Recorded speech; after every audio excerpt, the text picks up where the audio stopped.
Hello everyone. So we will talk about anesthesia for cytoreductive surgery with HIPEC. HIPEC, that is heated intraperitoneal chemotherapy. Now HIPEC is increasingly used with cytoreductive surgery for management of the isolated peritoneal dissemination of abdominal malignancy. So why is your cytoreductive surgery and HIPEC combined together? Well, it has given excellent result in managing certain malignancies after dissemination and has increased the life expectancy in the patients. So increasingly it is being used and it offers some unique challenges which for as an anesthetist getting those procedures done we need to be aware of for a safe management of the patient. So in these kind of procedures, patient selection has to be very good, and some unique challenges which these procedures offer, we need to be aware of it and how to manage those challenges. Then only we can give a safe outcome in the patient. So before talking about anesthesia, we need to understand those unique challenges, and we also need to understand what exactly is cytoreductive procedure and HIPEC. So why are these two procedures combined? What is cytoreductive surgery? The funda is that for action of chemotherapeutic agent, for the optimal action of the chemotherapeutic agent, the penetration of the chemotherapeutic agent in the tumor cell should be good. The most of the chemotherapeutic agent can penetrate 3 mm depth. So the cytoreduction surgery reduces the the content of the tumor by debulking the tumor, by removing the primary tumor, by removing all the visible dissemination of the tumor from peritoneum, from omentum, and this debulks the mass. And then when the intraperitoneal instillation of chemotherapeutic agent is done, the effect is good. So we need to talk about first why cytoreductive surgery. Cytoreductive surgery is done. So cytoreductive surgery is done to maximize the effect of chemotherapy. This is done to maximize the effect of chemotherapy. The effect of chemotherapy. Why? Because your chemotherapeutic agent can only penetrate for 3 mm. Chemotherapy, right? So this is because the cytotoxic drugs instilled in peritoneum can penetrate only 3 mm, depth of 3 mm. So in cytoreductive surgery, we resect the whatever primary mass which is visible, right? Primary tumor we resect, any visible dissemination is resected, omentum can be resected, part of peritoneum can be resected. So in cytoreduction, the resection of primary tumor is done. Then your bowel resection, peritoneum resection, omentum resection, everything is done. So resection of primary tumor plus any visible tumor anywhere in the abdominal cavity. Now, when this is being performed, since it is a very extensive surgery, this may be requiring long duration with lot of fluid shift. So as an anesthesiologist, we need to be aware of this fact. The procedure is extensive and prolonged. So because of this, we should expect a huge fluid shift and blood loss in the procedure. So we need to be prepared for managing both. Now after cytoreduction, HIPEC is done. That is instillation of heated intraperitoneal therapeutic agent. So why HIPEC? What is the rationale for HIPEC? We'll talk about HIPEC. Rationale, just what we do in HIPEC is, we put a heated chemotherapeutic agent, right? The temperature of the agent is normally 40 to 41.5 degrees Celsius. So chemotherapeutic agent solution with some carrier like normal saline or dextrose into the abdomen. Now this chemotherapeutic agent, because it is heated, will have some unique benefits. We will talk about it. So cytoreduction decreases the tumor mass to maximize the effect of chemotherapy. And for therapeutic agent installation, we use the heated with a carrier heated at temperature of 40 to 41.5 degrees Celsius. So this give us unique benefit. Now before talking about the rationale of HIPEC, let us see how this HIPEC or how this management of the abdominal malignancy developed over decades. So talking about the history, now management of abdominal malignancy progressed over years and decades as the cytoreduction was introduced, as the HIPEC was introduced, as the post-op care of the patient improved. So this progressed over years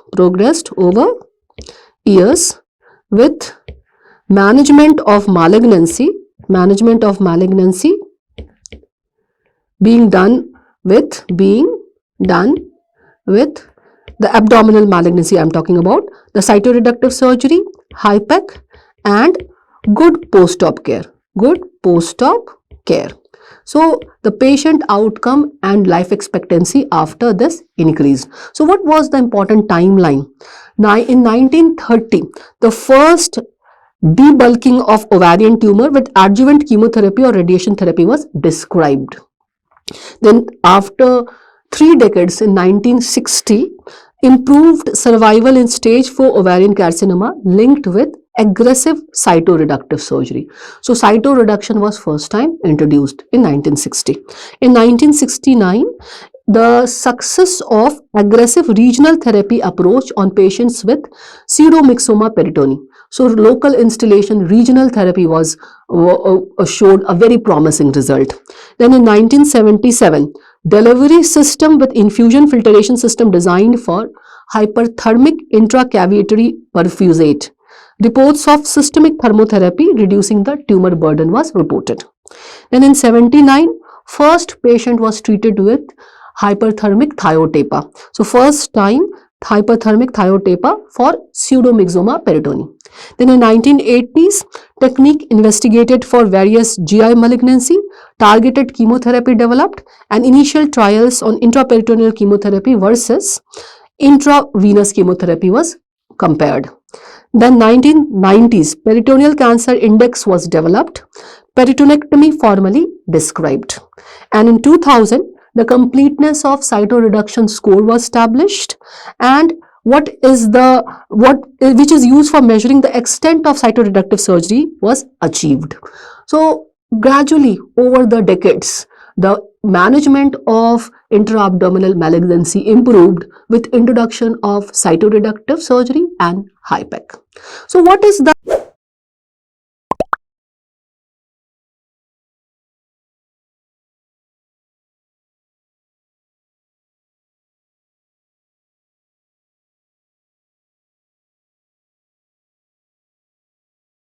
rationale behind HIPEC? Why do we use heated intraperitoneal chemotherapeutic agent? So cytoreduction has already reduced the burden, the mass of the tumor. So now tumor is not that thick. So what we have to do, whatever residual tumor is in the peritoneal cavity, we have to kill it. And how do we kill it? By giving a chemotherapeutic agent. And why do we heat the chemotherapeutic agent? Because the heating will improve the penetration of the chemotherapeutic agent, and heating itself will help in debulking the mass. So what is the rationale of HIPEC? High concentration of chemotherapy delivered directly over the tumor cell, chemotherapy delivered directly to tumor cell,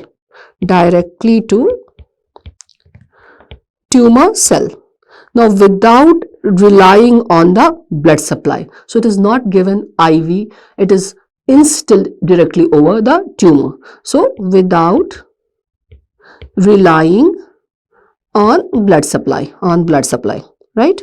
So what does it do? The hyperthermia enhances the systemic toxicity of the agent. So hyperthermia enhances enhances the cytotoxic effects of chemotherapy agents. And how would the effect come? So there are two things. We are giving heated chemotherapeutic agent. So we need to consider the effect of the agent which we are giving, the chemotherapeutic agent, and the effect of heat. Both will have some beneficial effect. So the local installation of high dose of chemotherapeutic agent, depending upon its molecular weight, depending upon its let's say lipid solubility, the systemic absorption depends on that. So agent with high molecular weight and hydrophilic agent, they are less absorbed systemically, so they will have more local effect. Agents which are low molecular weight and more lipid soluble, they will get absorbed more systemically. So they will, but whatever, when we are instilling the agent on the tumor itself, it will have more local effect and it will have less systemic side effect. So local installation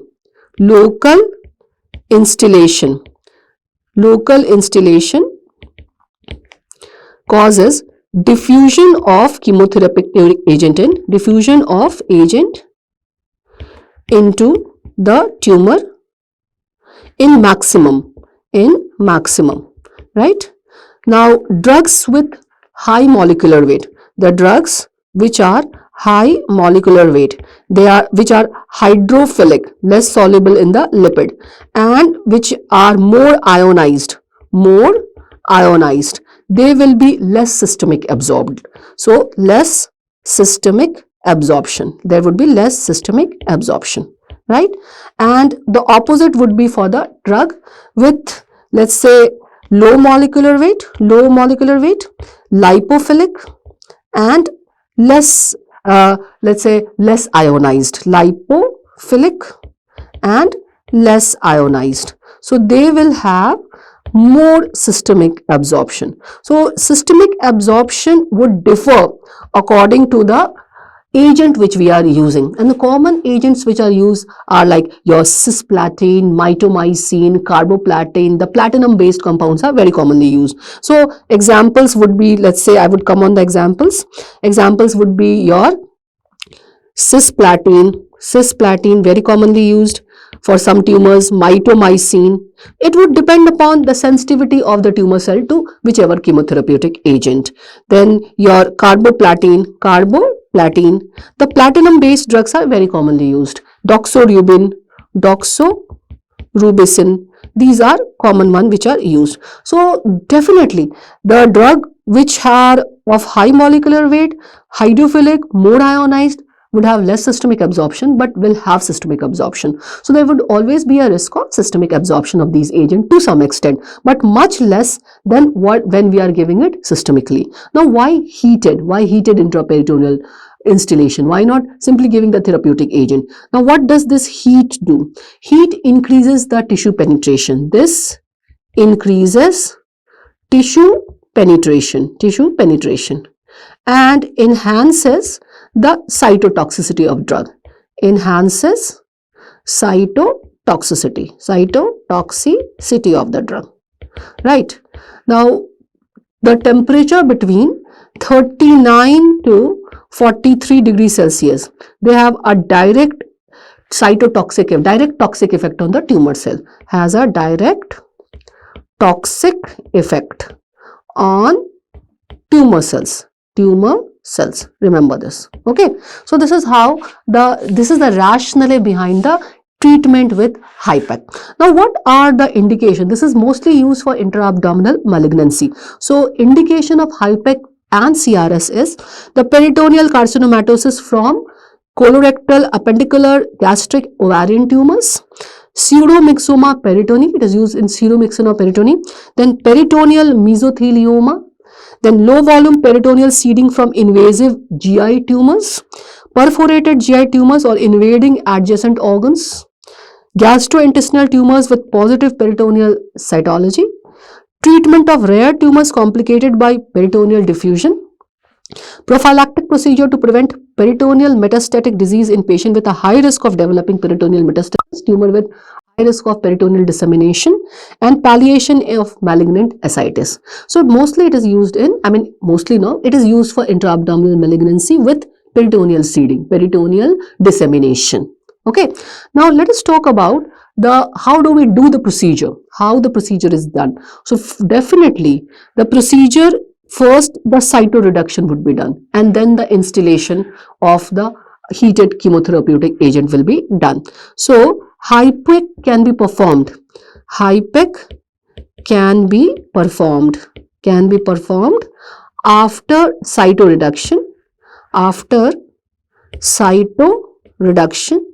in open abdomen or closed abdomen or semi-open abdomen. So it can be performed on open, closed or semi-closed abdomen, right? So let us talk about first open, or let us talk first about closed abdominal technique. In closed abdominal technique, what do we do? In closed abdominal technique, infusion catheters and drain are strategically inserted to distribute the chemotherapeutic solution, after which the abdomen is closed. So catheters and drains are inserted after cytoreduction at the points where we want to keep the drains and catheter for a proper dissemination of the drug. The surgeon manually agitates the abdomen during infusion to promote even distribution of perfusate in entire abdominal cavity. After perfusion, the abdomen is reopened and perfusate is evacuated. So after perfusion, the abdomen is reopened after some time, and the perfusate is evacuated. Now this technique, why closed when we have to reopen it? This is because the closure of abdomen will maintain the temperature. This will minimize the heat loss during HIPEC and may reduce the exposure of operating room personnel with the chemotherapeutic agent, the toxic effect of chemotherapeutic agent with hazardous drug. But the issue with this technique is, with the closed abdomen technique, is the abdomen is closed, so uneven distribution even after the agitation done by the surgeon. Our laparoscopic approach solved this last issue, that is distribution of drug being uneven. This because it permits the surgeon to knead the abdomen for an even distribution of the drug, right? So during infusion, so laparoscopic procedure in which laparoscopically the cytoreduction is done, and then strategically the drains are put, the infusate is given to the patient, the surgeon kneads the abdomen so that even distribution of the infusate happens. The closed technique causes increased intra-abdominal pressure, that's a major issue, which can affect the perfusion of organs, right? So this is closed technique, one of the common way of giving HIPEC. Then coming on the open abdomen technique, which is also called coliseum technique. In this, chemotherapeutic solution is infused into abdomen without closing the wound. The wound is not closed, usually using what is called coliseum technique. The wound edges are sutured with plastic sheet to a self-retaining abdominal retractor. To the edges of the wound, keep the drug solution in the abdomen. So plastic sheets with retractor and drug is kept in the abdominal cavity. The surgeon inserts hand into the slit in the plastic sheet to manipulate the solution throughout the infusion. The smoke evacuator is placed under the plastic sheet to reduce the operating room exposure to the aerolized drug. So drug can be aerolized, so it can have harmful effect on the person in the operating room. That is minimized by keeping the smoke evacuator. Now this open abdominal technique allows even distribution of the solution and heat, but may increase the exposure of operating room personnel to the side effects of the chemotherapeutic agent and to the aerolized chemotherapeutic agent. So this is open abdominal technique or coliseum technique we call it. Okay. Now in both, what we do, a heated that is at 40 to 43 degrees Celsius solution of volume 3 to 5 liter of volume 3 to 5 liter is circulated for 30 to 120 minutes depending upon the agent, using roller pump and heating circuit, right?